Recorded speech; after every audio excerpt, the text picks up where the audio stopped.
Money FM 89.3, best of breakfast. The bigger picture, only on Money FM 89.3. Good morning. Welcome to the bigger picture of me, Ryan Huang. As Singapore marks SG60, there's plenty to celebrate in terms of what has been achieved, but also more to look forward to in terms of transformation in the coming decades. And on the horizon, we've got policy shifts, tariff reforms, and also the growing role of alternative assets and cutting-edge technology. So how is all that going to shape markets?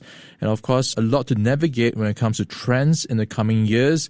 And to help us out, we've got Neil Synnott. He is the Chief Commercial Officer for IQ EQ Asia and Investor Services Group. Good morning, Neil. How are you doing today? Good morning, Ryan. I'm good. How are you? I'm doing great as well. And of course, a good time to reflect on things and also chart where Singapore is going in the coming years. So let's take a look at a decade that is going to be quite interesting to track. A lot of changes in the air. What do you think are going to be some of the biggest forces when it comes to what will drive Singapore's transformation?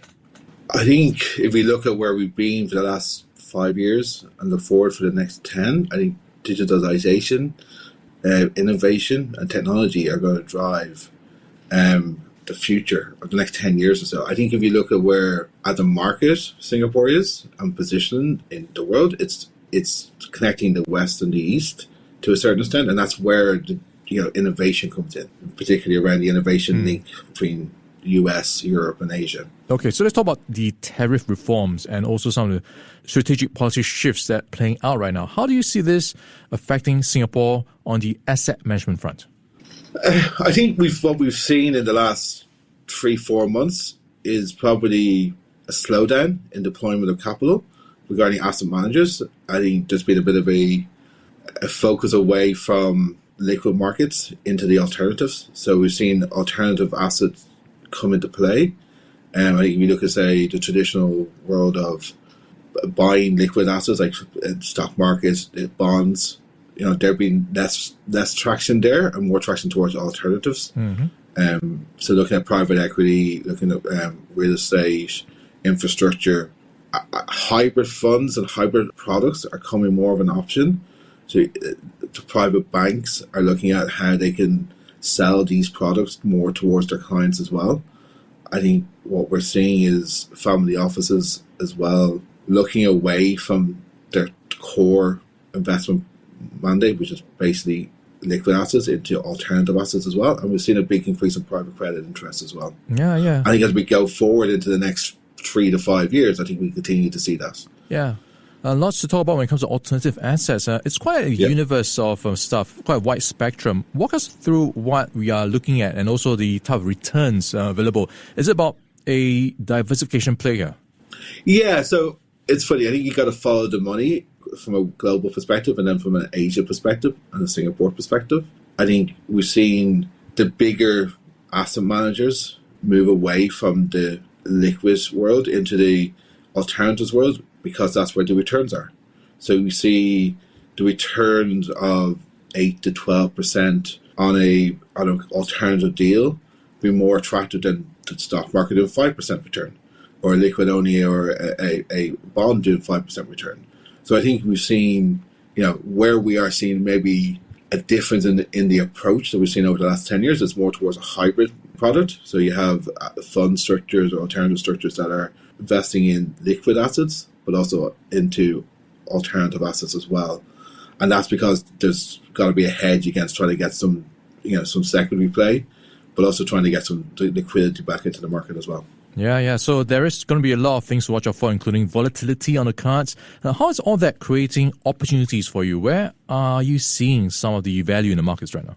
I think Southeast Asia in particular is a real value. I think we look at where our clients are deploying capital at the moment, and our clients include regional players and also international players.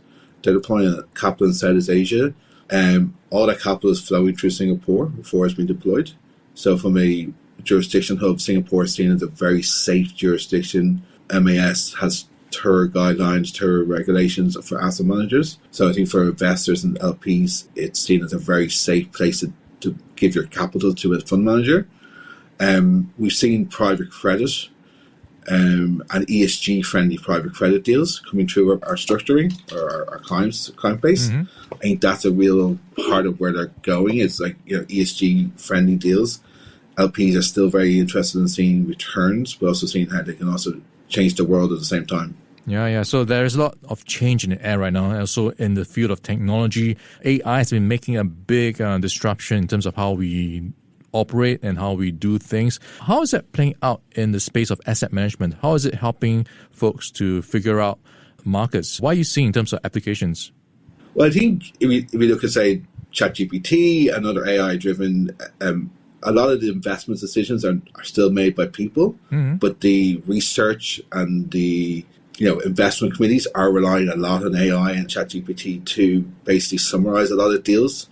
So there's a lot of focus on that. I've heard stories from clients who, before they do their IC, or they've gone back and looked at their IC performance over the last 15 years and put all the parameters into a ChatGPT-like structure or their own internal system to basically see what the results were, what the recommendations would have been on the results.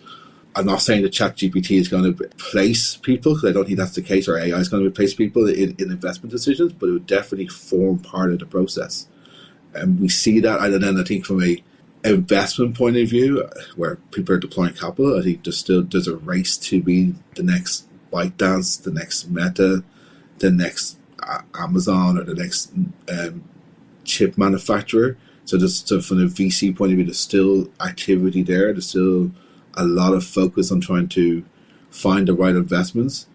And in my day-to-day, AI is a massive part of how we go to market, how we position ourselves. We get referrals, or we see clients come to us after ChatGPT referring us. So it's a very interesting sphere to be in at the moment. It's around thought leadership. One of the interesting things is the results coming out of people using ChatGPT compared to just dumping the information and copying and pasting it, compared to talking into it, and is actually is a differentiator. So you see better results when people actually talk into ChatGPT and ask ChatGPT a physical question or a verbal question, compared to just typing the answer in. You see different results coming that way as well. Yeah, investment advice or even ideas from talking to your chatbot, that could be the future. And we've been talking about what the future holds for Singapore with Neil Synnott. He's the Chief Commercial Officer for IQ Asia and Investor Services Group. Neil, thanks again for your time and insights. No problem. Thank you very much for having me. All right, catch you again next time. Stay with Money FM 89.3. Before acting on the information on Money FM, please consider if it's suitable for your own investment objectives, financial situation, and risk tolerance.